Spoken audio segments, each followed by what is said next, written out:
Hello दोस्तों, नमस्कार। आप सभी का स्वागत है मेरे YouTube channel math booster solutions में।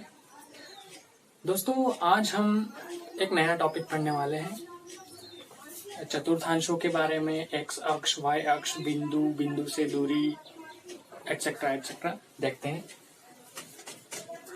आज हम पढ़ने वाले हैं निर्देशांकों के बारे में। निर्देशांक क्या होते हैं, निर्देशांक कहाँ से बनेंगे, क्या होगा क्या नहीं होगा, देखते हैं। आप सभी ने छोटी क्लासेस में देखा होगा कि टीचर्स हमसे दो लाइनें ऐसी बनवाते थे। इसको बोलते थे एक्स अक्ष,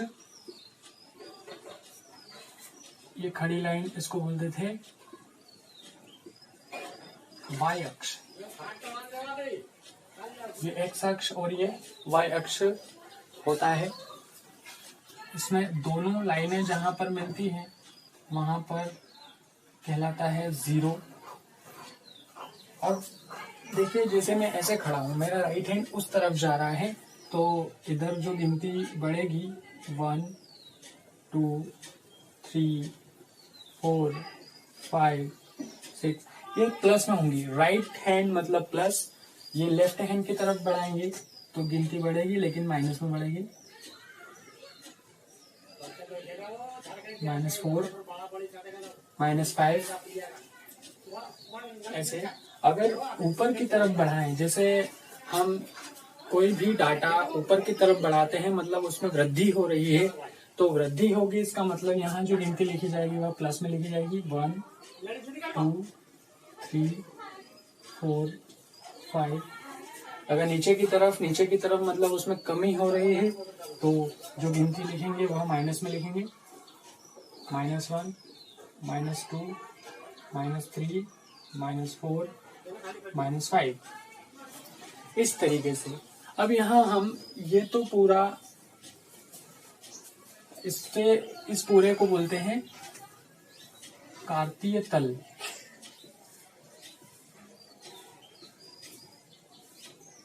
कार्तीय तल। अब कार्तीय तल के बाद यहाँ से हम चतुर्थांश के ऊपर चलते हैं। देखिए, सबसे पहले मैंने आपको बताया कि कार्तीय तल क्या होता है। कार्तीय तल के बाद मैं आपको बताता हूँ कि चतुर्थांश क्या होते हैं। चतुर्थांश मतलब, देखिए, जैसे मेरा राइट हैंड उस तरफ है, तो ये वाला जो पोर्शन है, ये वाला, इस वाले पोर्शन को बोलते हैं फर्स्ट, इस वाले पोर्शन को बोलते हैं सेकंड, इस वाले पोर्शन को बोलते हैं थर्ड, और इस वाले पोर्शन को बोलते हैं फोर्थ। याद रखिएगा, गिनती हमेशा यहां से स्टार्ट होगी, इस सेक्शन से। इसको बोलते हैं प्रथम चतुर्थांश, इसको बोलते हैं द्वितीय चतुर्थांश, इसको बोलते हैं तृतीय चतुर्थांश,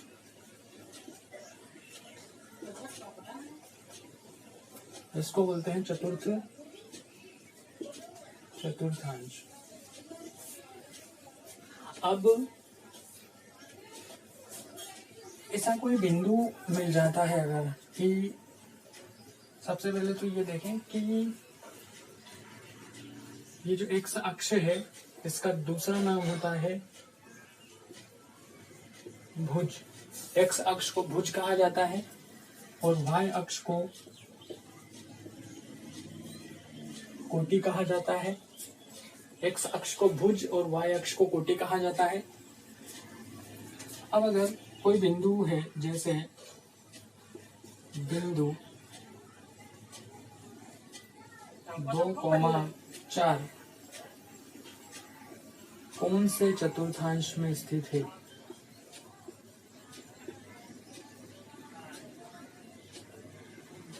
में स्थित है।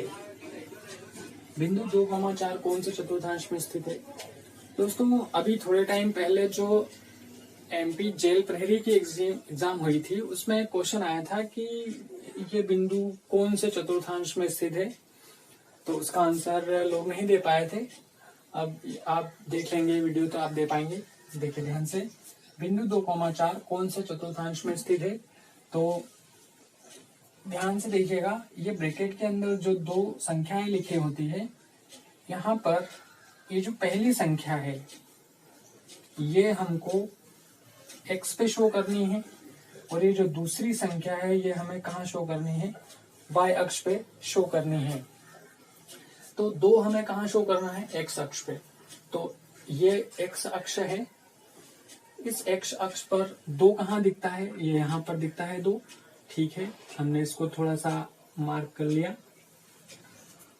अब ये जो 4 है ये हमें y अक्ष पे ढूंढना है। तो 4 ये y अक्ष है पूरा, यहाँ पर 4 कहाँ है? ये रहा। हम क्या करेंगे, इस 2 को इस 4 के सीध तक ले जाएंगे कुछ इस तरीके से, और इस 4 को इस 2 के सीध तक लाएंगे। तो बिंदु कहाँ मिलेगा? ये जो क्रॉस पॉइंट है इसको, ये बिंदु कौन सा है? 2,4, जो बिंदु हम ढूंढ रहे थे। अब ये जो बिंदु है कौन से चतुर्थांश में स्थित है? क्लियरली दिख रहा है कि प्रथम चतुर्थांश में ये बिंदु आया है। एक और क्वेश्चन देखते हैं। बिंदु 3,-4 कौन से चतुर्थांश में स्थित है?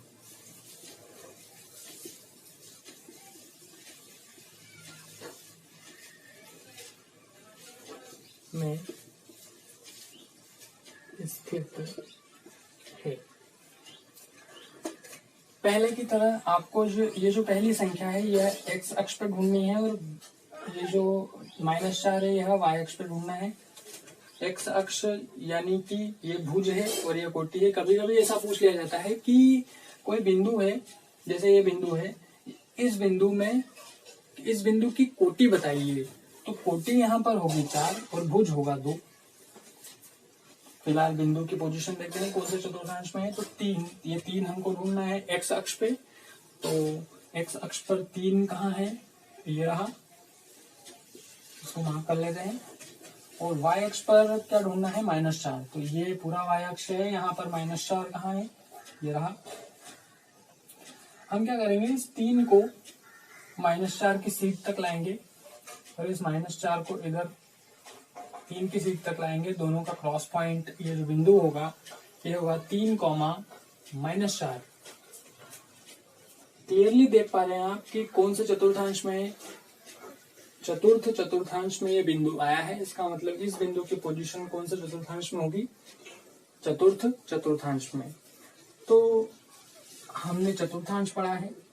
अब हम इनके कुछ एक्स्ट्रा नाम देख लेते हैं कि क्या बोलते हैं इनको। जहां x अक्ष और y अक्ष दोनों मिलते हुए प्रतीत होते हैं उस बिंदु को बोलते हैं मूल बिंदु।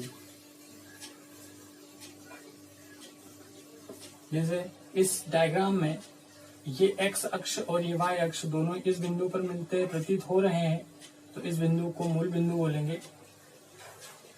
और इस मूल बिंदु पर देखिए x अक्ष, x भी 0 है और y भी क्या है? 0 है। तो मूल बिंदु के निर्देशांक क्या होंगे? 0,0। मूल बिंदु के निर्देशांक होते हैं 0,0। ये मोस्ट इंपोर्टेंट क्वेश्चन है। x अक्ष को कहा जाता है भुज और y अक्ष को कहा जाता है कोटि।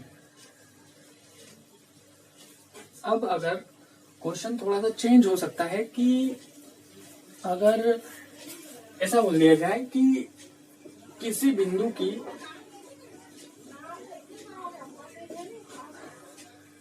x अक्ष से दूरी क्या कहलाती है? किसी बिंदु की x अक्ष से दूरी क्या कहलाती है? जैसे ये बिंदु है, ये वाला बिंदु देखते हैं। ये बिंदु, इस बिंदु की x अक्ष, ये x अक्ष है, इस x अक्ष से इसकी दूरी कितनी है? ये वाली डिस्टेंस कितनी है? 4 है। यही 4 यहाँ शो करी है हमने।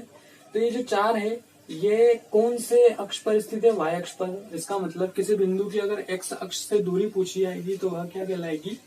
कोटि। और किसी बिंदु की y अक्ष से दूरी की बात करें तो वह कहलाएगी भुज। तो ध्यान रखिएगा कि एक्स अक्ष को भुज कहा जाता है, वाई अक्ष को कोटि कहा जाता है, लेकिन अगर किसी बिंदु की एक्स अक्ष से दूरी की बात, ये दूरी की बात होगी, तो वह एक्स अक्ष को भुज ना कहते हुए कोटि कहेंगे, और अगर किसी बिंदु की वाई अक्ष से दूरी, तो वाई अक्ष को कोटि ना कहते हुए क्या कहेंगे, भुज कहेंगे। ये दूरी ध्यान रखिएगा, दूरी। तो आज के वीडियो में हमने सीखा कि कार्तीय तल क्या होता है, चतुर्थांश क्या होते हैं, और ये जो बिंदु है, बिंदु के अंदर जो संख्याएं लिखी है, इन्हीं को कहते हैं निर्देशांक। उम्मीद है आपको वीडियो पसंद आया होगा। अगर वीडियो पसंद आया है तो लाइक करें, शेयर करें, चैनल को सब्सक्राइब करें। Thank you so much.